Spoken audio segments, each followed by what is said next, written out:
Vamos a ver. A propósito de la relación, de la razón ilustrada y el psicoanálisis, que yo creo que se da un poco a ligera, por hecha, por establecida, ¿no?, esa relación.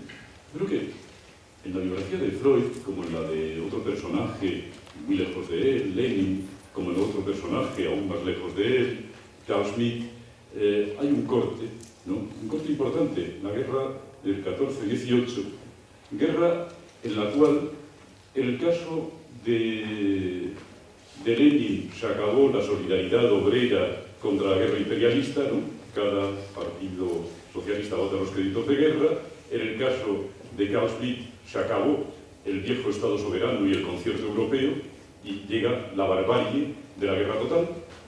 En el caso de Freud, se acabó el viejo ensueño liberal de una sociedad racional, cosmopolita en Europa. El instinto de muerte, la pulsión de muerte, mejor dicho, se adueña de la situación y durante 4 años destruye lo que era, lo que había sido la civilización europea basada en estos principios. Yo creo que hay un punto de no retorno en estos 3 pensadores. Un punto de no retorno que en Freud se expresa por la instancia, por la permanencia de la pulsión de muerte, ¿no?, incluso por su deducción, si se quiere, ¿no?, y por el abandono, yo creo que casi definitivo, de estas ilusiones de una sociedad racional.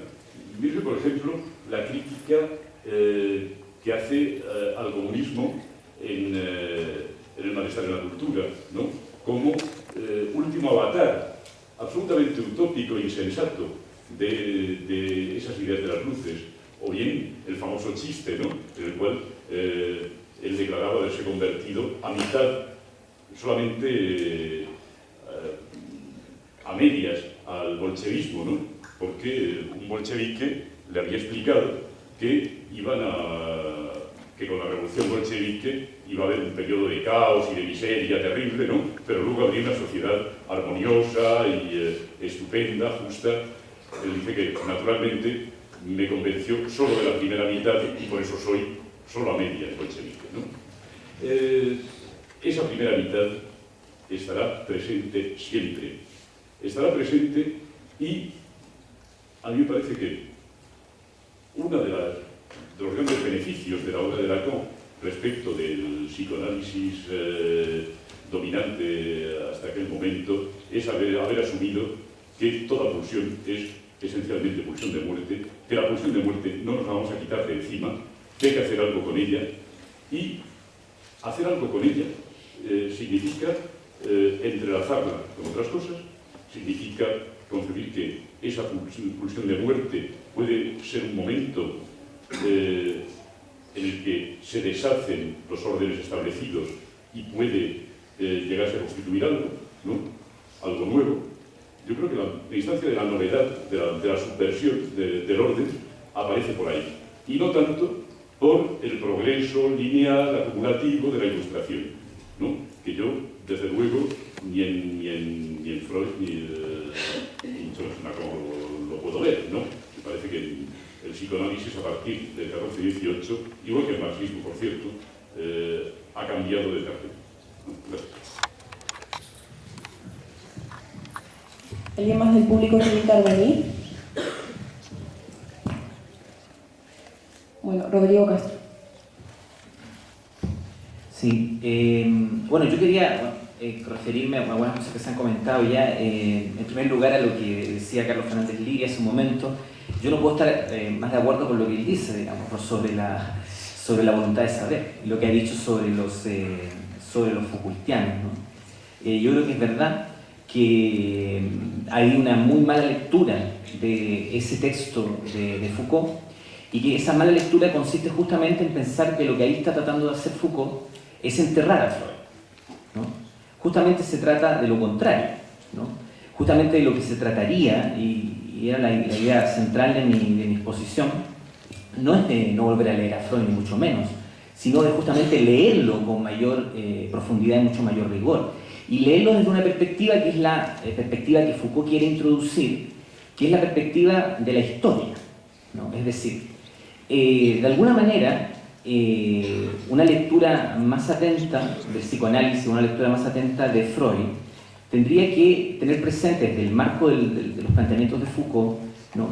Que de alguna manera en el psicoanálisis no ha existido una reflexión, ¿no?, acerca de su propia historicidad, una reflexión que sea cabal acerca de su propia historicidad, ¿no? Una reflexión que tendría que articularse en el marco del pensamiento de Foucault justamente desde la lógica de cuáles han sido las condiciones que han llevado a algún saber cómo el saber psicoanalítico se produzca, ¿no? Un ejemplo de lo que quiero, a lo que me quiero referir, ¿no? Habría que observar, por ejemplo, la historia que el psicoanálisis ha escrito sobre sí mismo, ¿no?, y contrastarla con justamente este marco histórico, este marco arqueológico, genealógico que Foucault quiere introducir, ¿no? Por ejemplo, en la historia que el psicoanálisis ha escrito de sí mismo, un hecho fundacional tiene que ver, como es bien sabido, en el encuentro psicoanalista-cuerpo histérico, ¿no? Ese hecho, ese acontecimiento es un hito fundacional del psicoanálisis, del saber psicoanalítico, ¿no? El célebre caso de Danaó, que de alguna manera justamente desarrolló en buena medida la obra de Freud. Pues bien, ese acontecimiento, desde la lógica de la historia que ha relatado el psicoanálisis sobre sí mismo, se entiende como un momento en el cual Freud de alguna manera viene a identificar, ¿no?, algo que siempre ha estado allí, ¿no?, que es el cuerpo histérico, ¿no? El cuerpo histérico ha estado siempre desplegado en la historia, ¿no?, confundido con el rostro del misticismo, confundido con el rostro de la posesión, con el rostro de la brujería, etcétera, etcétera. Finalmente Freud constata, ¿no?, aquello que siempre ha estado allí, ¿no?, y lo hace porque logra integrar ese cuerpo histérico, en primer lugar, en la lógica de la escucha. Lo escucha y no lo toca, es decir, lo escucha y no actúa coactivamente sobre él. Y al escucharlo, ¿no?, desarrolla una cuestión fundamental, que es que eso que allí es mentira, eso que allí aparentemente es simulación, es una máscara de la verdad. Y esa verdad remite a la sexualidad, ¿no? Pues bien, esa historia se contrasta claramente con el tipo de enfoque que Foucault quiere introducir y que a mí me parece que representa algo valioso para el psicoanálisis, no una desautorización del psicoanálisis, sino una manera de pensarlo, que creo que al psicoanálisis realmente le resultaría significativa, ¿no?, que es entender que cuando se produce, también para Foucault, el momento clave de fundación del saber psicoanalítico es el encuentro entre el psicoanalista y el cuerpo histérico. Pero a diferencia de lo que se piensa del marco del psicoanálisis, lo que se produce en ese encuentro es una invención tanto del psicoanálisis como una invención del cuerpo histérico, ¿no? Es decir, lo que fundamentalmente Freud quiere negar es que haya un ser eterno de la histeria, ¿no?, una realidad que permanentemente ha estado allí y se ha desplegado a través de la historia, ¿no? Más bien ha habido una construcción que habría que entenderla específicamente desde el marco del análisis de Foucault en el contexto de lo que es la experiencia de la locura, ¿no? Una locura que abandona el espacio de la sin razón, es decir, una locura que está pensada en un momento como carente de verdad, completamente falta de verdad, a una locura que va a ser pensada como portadora de una verdad. Y en ese contexto la histeria es una cuestión absolutamente decisiva, y también va a ser decisivo el concepto sobre la sexualidad que aquí se va a introducir, ¿no? La sexualidad como un dominio atravesado por patologías, ¿no?, que justifica, por lo tanto, una técnica terapéutica, una técnica de normalización, ¿no? Esto lo digo fundamentalmente para sugerir, ¿no?, la importancia que tendría un punto de vista acerca de la historia del psicoanálisis, ¿no?, que me parece que el psicoanálisis no ha sido capaz de articularlo. Y esto lo entronco con esta cuestión de la crítica a las pretensiones de la ilustración, que efectivamente yo estoy de acuerdo que está implícita en Freud, ¿no?, y que tendría justamente una clave importante, ¿no?, de aquí de observar y de tener presente que una de las cuestiones significativas justamente que está, me parece, en la historia del psicoanálisis, ¿no?, es de alguna manera lo que ha sido la historia del psicoanálisis a lo largo del siglo XX, ¿no? Es decir, también tenemos que tener presente cuando estamos reflexionando sobre el psicoanálisis, reflexionando sobre la relación que tenga el psicoanálisis freudiano con la Ilustración, ¿no? ¿Cuál es la herencia de Freud a lo largo del siglo XX? ¿No? Si bien en Freud, ya lo he dicho, ¿no? Creo que hay claves importantes justamente de crítica de la Ilustración, a favor de la Ilustración, hay claves que creo que tienen que ver con la emancipación, ¿no? También evidentemente hay una crítica importante a otras lógicas de la Ilustración, ¿no? El mero hecho de la cuestión del progreso que usted mencionaba es muy significativo, ¿no? Justamente en el psicoanálisis de lo que se trata es de alguna manera de que detrás del progreso estaría de alguna manera el acontecimiento originario, hay un retorno por lo tanto del originario, ¿no? Si bien esto es así, creo que debemos tener la capacidad de desplazar nuestro análisis a lo que ha sido la herencia de Freud a lo largo del siglo XX, ¿no? No solamente cuando hablamos de psicoanálisis hablar de Freud, ¿no? Sino también hablar de lo que ha sido la historia del psicoanálisis en el siglo XX. Y ahí es donde yo, por lo menos de mi punto de vista, y quizás yo lo pueda desarrollar más adelante, tengo mis serias dudas respecto a si ese programa emancipatorio, ¿no? Hacia esa clave ilustrada que estaría en Freud, efectivamente tiene continuidad a lo largo de la historia del siglo XX del psicoanálisis. Hay, me parece, una serie de movimientos en el campo del saber psicoanalítico más bien regresivos, ¿no? Con respecto a Freud, ¿no? Es decir, me parece, en algunos casos, con respecto a ciertos psicoanalistas del siglo XX, me parece que Freud es mucho más progresista en el sentido de apostar por una emancipación, ¿no? En muchos temas, que algunos de los psicoanalistas del siglo XX, ¿no? Mariano Rodríguez. Bueno, yo, efectivamente, claro, la Gran Guerra supuso un acontecimiento fundamental en la vida de Freud, ¿no? Y el problema de la pulsión de muerte, o cómo se le impuso la evidencia de lo que él llamaba Todestrik, pulsión de muerte, pues es de una importancia enorme, ¿no? Para todo lo que va a venir. Ahora, yo dudo mucho que esto equivalga a un abandono del ideal ilustrado. En realidad, lo que equivale es a inundarse de pesimismo. Freud, no, yo creo que en las obras de Freud yo no he detectado en ningún lugar que le diera a la pulsión de muerte una especie de salida gloriosa de protagonista de futuros cambios, futuras novedades históricas. Más bien, la pulsión de muerte era lo que marcaba al hombre de Hobbes, al hombre, eso que decía Freud cuando escribía a Einstein, esa bestia que es el hombre, esa bestia que es el hombre con la que hay que hacer algo, con la que muy poco se puede hacer, ese pesimismo de Freud heredado directamente de Schopenhauer y luego potenciado con la experiencia de la Gran Guerra. Y entonces se ve que el ideal o la doma o el mantener sujeto a esa bestia que es el hombre, en el sentido de anular la repetición y de volver a instaurar o hacer posible la lógica del progreso, se puede constatar en uno de los últimos escritos de Freud, la serie de las nuevas continuaciones de conferencias de introducción al psicoanálisis, una que hay de las últimas, que se llama Sobre una cosmovisión, sobre una Weltanschauung, pues Freud nos dice, bueno, a la pregunta, ¿qué cosmovisión, qué visión de la realidad tiene el psicoanálisis? Dice Freud, no, ninguna propia del psicoanálisis. La cosmovisión del psicoanálisis es la de la ciencia moderna, exactamente la de Copérnico, Galileo y compañía. Y entonces es el progreso científico como única posibilidad para esa bestia que es el hombre. Y es la única posibilidad que hay, ¿no? Es decir, la única posibilidad es que la pulsión de muerte se contrapese y se mezcle con la pulsión de vida, con la libido, ¿no? Y bueno, y eso la única posibilidad que no es ilusoria es la de la ciencia. Y la ciencia es la lógica del progreso y es la lógica de la ilustración. Y en ese sentido yo creo que hasta el final, aun cuando su pesimismo y su amargura entre la Primera Guerra Mundial, el cáncer y todo lo demás, su amargura y la experiencia de la clínica y esa bestia que es el hombre, pues el ideal sería siempre el mismo, ¿no? Yo es que creo que lo veo así. Desde luego no he visto en su obra ningún elemento que nos haga pensar en un posible uso creativo de la pulsión de muerte. Quizá es que no lo recuerdo.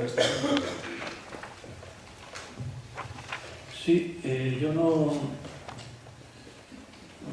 lo veo de la misma manera probablemente que Juan Domingo y ni siquiera sé si que Mariano, Por lo visto, los lectores de Freud nunca nos ponemos de acuerdo con la interpretación de este asunto del instinto de muerte, de la pulsión de muerte, no, la pulsión de muerte en Freud, ¿no? Claro, todos sabemos que hay ahí algo muy importante, que hay efectivamente, como ha dicho Juan Domingo, un punto de no retorno. Pero claro, yo no vería nunca que ese punto de no retorno es un punto de no retorno con respecto a las ilusiones políticas de la Ilustración. Porque claro, las ilusiones políticas de la Ilustración a mí ni siquiera me parece que tengan que ser calificadas de ilusiones, ¿no? Sí que es cierto que, bueno, Freud, que me parece a mí, siendo más modestos, vamos, quiero decir, buscando una interpretación más modesta del descubrimiento de Freud, más modesta en el sentido de que, bueno, más bien Freud lo que habría descubierto es una pieza más para realmente encontrar la manera de ser útil a la Ilustración criticándola a favor de la Ilustración, efectivamente, ¿no? Yo pienso eso, ¿eh? Pero entonces para eso tengo que intentar montar una interpretación del instinto de muerte. Entonces he intentado recordarla en este ratito que he tenido y... ¿Hay muchas palabras pedidas? No voy a tardar muchísimo porque no creo que me dé para mucho, pero tengo que intentar recomponer un razonamiento, porque ¿cuál es mi interpretación de lo que pasa realmente cuando Freud de pronto habla de la pulsión de muerte a raíz de los acontecimientos vividos en la guerra del 14? Bueno, pues en primer lugar descubre que el principio del placer no es todopoderoso en la vida psíquica, que el principio del placer no es todopoderoso porque empieza a sospechar de pronto que bueno, que sí, que los seres persiguen el placer de una forma verdaderamente obsesiva, pero persiguen el placer de una forma tan obsesiva que en realidad da la impresión de que lo que buscan tampoco es el placer, que lo que buscan es precisamente, más bien, que buscan el placer porque en realidad lo que quieren es morir. Buscan el placer porque lo que quieren es morir. Claro, es verdad que no quieren morir de cualquier manera, dice Freud, quieren morir a su manera, ¿no? Quieren morir a su manera. Es decir, el placer es el medio a su manera que tienen los seres vivos para morir. Para morir, porque en realidad realmente completar el placer que exige, el placer que se exige, completar ese placer sería tanto como anularlo, y anularlo es precisamente morir. O bien, dicho de otra manera, sería como anular ese accidente que consistió en nacer. Es decir, sería algo así como un regresar al no haber nacido, que es en definitiva, efectivamente, la forma que tenemos los seres que no somos dioses de ser dioses. Los seres que no somos dioses, la única manera que tenemos de ser dioses, pues es no ser nada, no haber nacido, no ser nada, claro. O sea, bueno, eso no lo digo yo, eso es una cosa más o menos que viene a ser toda la física de Aristóteles. Toda la física de Aristóteles consiste en explicarte cómo la naturaleza entera se mueve porque imita la divinidad, porque imita a Dios, porque imita a Dios, o sea, pero claro, la forma en la que consigue imitar a Dios es precisamente buscando el reposo, buscando el quedarse quieto, y claro, no hay nada más quieto que un muerto. O sea, además, es más, si de hecho las piedras se quedan quietas al llegar al suelo, es porque no pueden seguir cayendo, porque si pudieran seguir cayendo, seguirían cayendo, y por eso son piedras, porque realmente si pudieran seguir cayendo del todo hasta quedarse del todo quietas, porque bueno, es verdad que la piedra se queda quieta en el suelo, pero en realidad sigue empeñada en caer más, ¿no? O sea, pues para Aristóteles, digamos que si la piedra consiguiera caer del todo hasta algo que la dejara completamente en reposo, algo o sea, si la piedra consiguiera, para Aristóteles, acceder a todo el placer del que es capaz, en su ser piedra, pues sería Dios y entonces sería piedra, no sería nada, no sería nada. Sería pensamiento que se piensa a sí mismo, la nada, o algo así, ¿no? O el ser, o la totalidad, pero vamos, no sería piedra. Ser piedra es piedra mientras que todavía tiene algo por lo que moverse. Precisamente una piedra es una cosa que se mueve. Y es piedra, sigue siendo piedra en la medida en que sigue moviéndose, aunque esté quieta. Es verdad que cuando está quieta se parece más a Dios que cuando está... O sea, cuando lanzas una piedra con un tirachinas, pues va la piedra volando, pues evidentemente no es la piedra, es la piedra que tiró Juanita. Es muy individual, es muy material. Para parecerse a su concepto, para reposar en su concepto, para parecerse a algo así como Dios, pues efectivamente tiene que estar en el suelo, pero ni de coña en el suelo es Dios, en el suelo se parece más a Dios, ¿no? Es decir, bueno, pero mira, lo que quiero decir es que los seres naturales, sublunares, así como lo dice Aristóteles, pues la forma que tenemos de ser dioses es morir, estar lo más quietos posibles, Bueno, eso quiere decir que buscamos el placer desesperadamente y agitándonos como locos, nos agitamos como locos desde en la danza antes de la cópula y las piedras cayendo y nos agitamos como locos poniéndonos todo tipo de colorines y todo ese colorido se despliega, todo ese colorido placentero se despliega solamente para quedarnos quietos, para morir. Pero para morir a su manera, y nuestros colorines pues son nuestra manera, ¿no? La manera en la que conseguimos morir. Como toda la naturaleza, en definitiva. Porque la naturaleza, en definitiva, es como si... Ahora enseguida cambio de tema, y no voy a tardar mucho más. No os impacientes. Cambio de tema, no. Doy el siguiente paso de razonamiento. Ya sé que estoy todo el tiempo como dándole vueltas al mismo brillo. O sea, es como que la naturaleza tiene la idea, o sea, si la naturaleza pudiera tener ideas, de que el desastre del nacimiento, es decir, el desastre de ser Dios, de no ser Dios, el desastre del nacimiento se corrige muriendo. Es la única manera, un nacimiento al revés, una muerte, ¿no? Esa es la gran idea de la naturaleza. La gran idea de la naturaleza. La única manera de parecerse a Dios es remediar el desastre del nacimiento muriendo. Bueno, pues es algo así como que el ser humano de pronto introduce un cortocircuito en los planes de la naturaleza.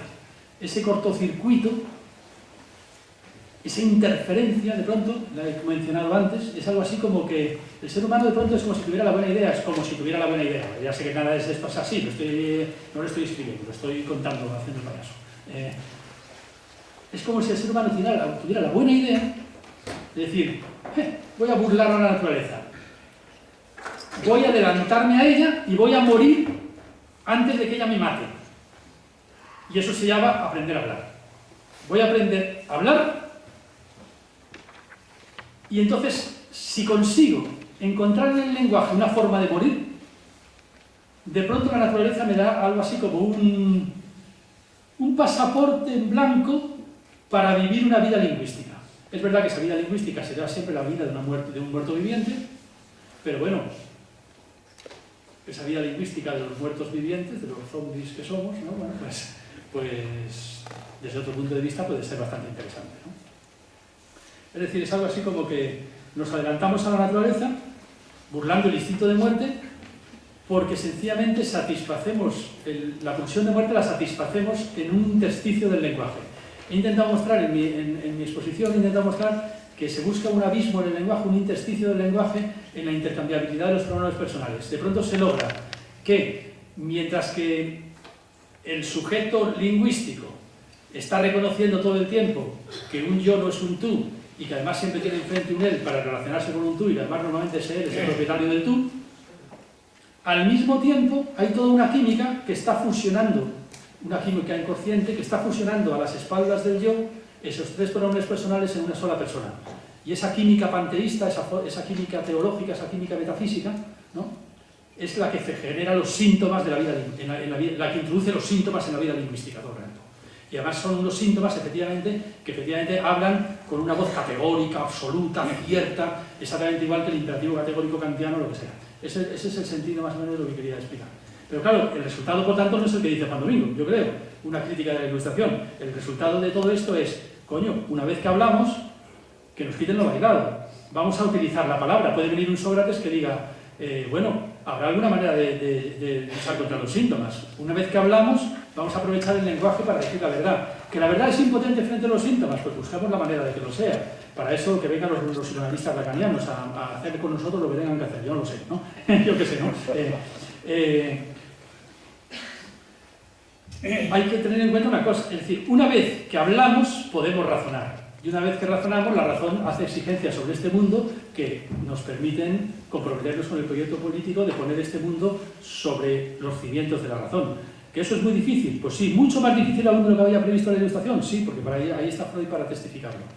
Porque ese proyecto político de poner este mundo sobre los cimientos de la razón tiene que cargar con todo un sistema teológico que habla con la voz del síntoma en toda la vida lingüística. Sí, eso sí, eso sí. Eso es.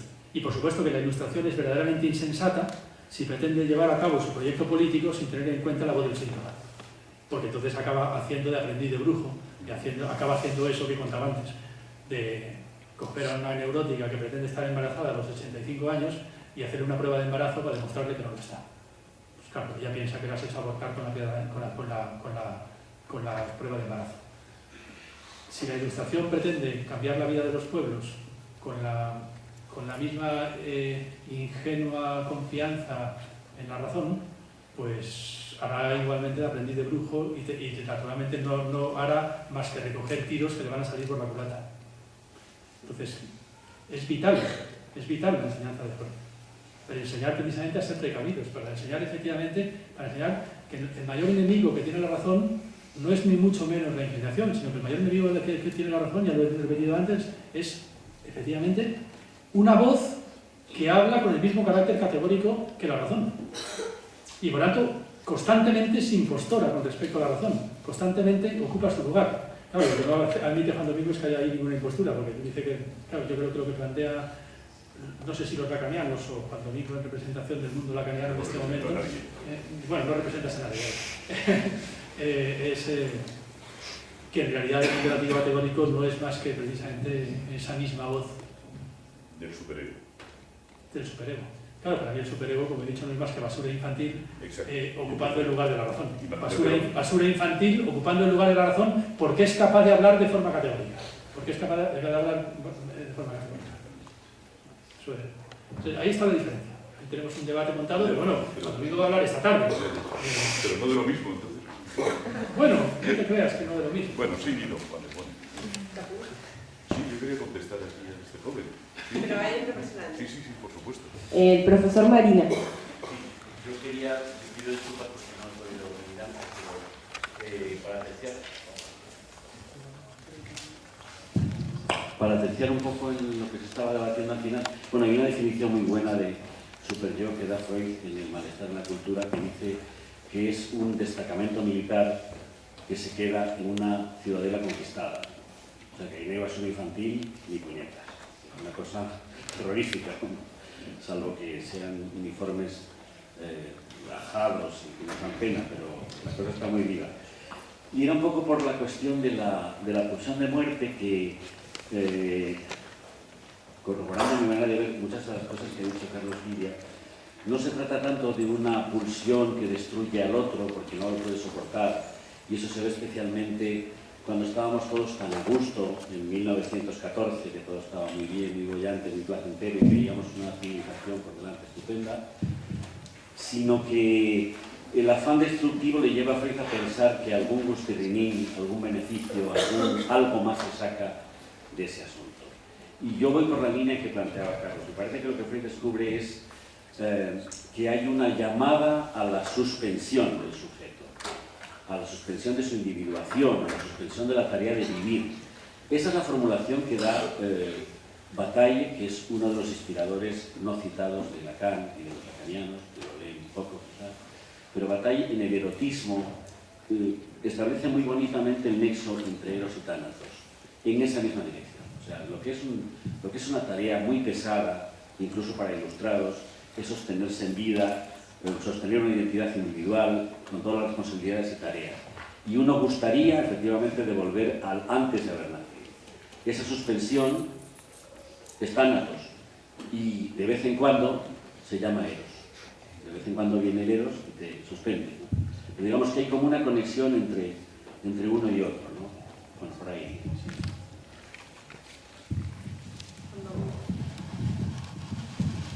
Bueno, pues volvemos un momentito. Recordando eso de poner fin a la vida como modo de no haber nacido, claro, uno no puede evitar pensar en la famosa anécdota de Empédocles, ¿no? Que puso fin a su vida, a excepción de una pequeña zapatilla que se le quedó al borde del volcán, esas cosas fallan, ¿no? Tras haber descubierto, entre otras cosas, el Thanatos, ¿no? Como bien recuerda Freud, ¿no? Bueno, aparte de esta anécdota, creo que yo no veo dónde los cantofreudianos situáis la razón. Porque claro, pareciera que el lenguaje se convierte en un elemento neutro, ¿no? Que puede estar dominado, ¿no?, o bien por esa basura infantil de la que habla Carlos, ¿no?, o bien por la razón, el imperativo categórico y tal. Y entonces es una especie de campo de batalla, no sé si os entiendo bien, en el cual se juega esta importante liga.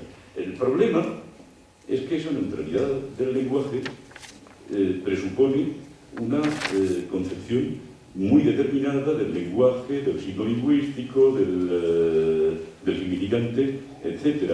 Una concepción que da por sentado que de un modo u otro existe el sujeto al margen de su división por la cadena significante. Eso, francamente, no sé, me parece ajeno